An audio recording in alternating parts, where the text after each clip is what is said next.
کلانا کوبانیج بن کفتنا دیالوگا کردیش بو یک ریزی خمدارن و دیار دکن کو خمداری وان جنبونا آگاهیان لسر گاوین هفدیتنا هر دو آلیان ده ولاتی دبیجن هیویا مج بو پاراستنا دوره و دستخستنا مافی گل کرد تنه لسر سرکفتنا دیالوگان مایا و افجارجی گو بر آوتی ببه ده گل بتنه تمنه وی بده ترسامه که تاریخا کبن دی سال ما وگره اما کبن کش چطور لحفظن ندکرن تالی تمن گل دکری که ام ترسن او یا دخازی مج رهبری ما بتفدا براستی او یکبونا یعنی یکبون وارد شکرن و ملتی ما نیش یعنی ایدینا ام ایشی که واستیان ام پر واستیان ایشکی یعنی مرحت بکن ایهانی تی شکرن مثلا ملحف دکری حتی به داره ملت یعنی تمنبونه کردن ملت شکر یاشار حاج علی اندام کمیته جیب کار و تفکر جاکسازی کرد و انجمن اجتماعی کرد لسر وی کی برسیو دده و تکزکه کوگاوین دیالوگ بردوامه لئونا چالنج بو میدیا بلاف نکن جبرکو او مترسیدارن کو هننا کوکین کو درکونا هوله باندوره کن نی لسر جواکه بکه لئو جبو خلق خاص سوز ددن کو سرکفتن و لهفکرن نزیکه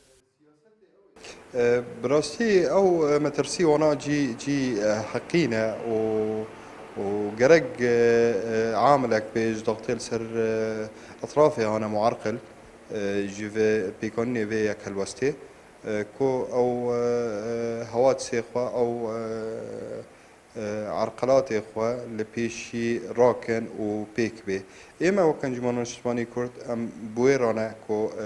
اف مسارا بسر ببي بجيب بي السر عرده ام دبينين حالك استراتيجي بالنسبة ما ام جي واهوات سي ملت بون را بارا فتكن لي نا ام نابين باشكو چه خلافات واختلافات بطبيعة الحال حالك تراكمي چي بيش خلافاته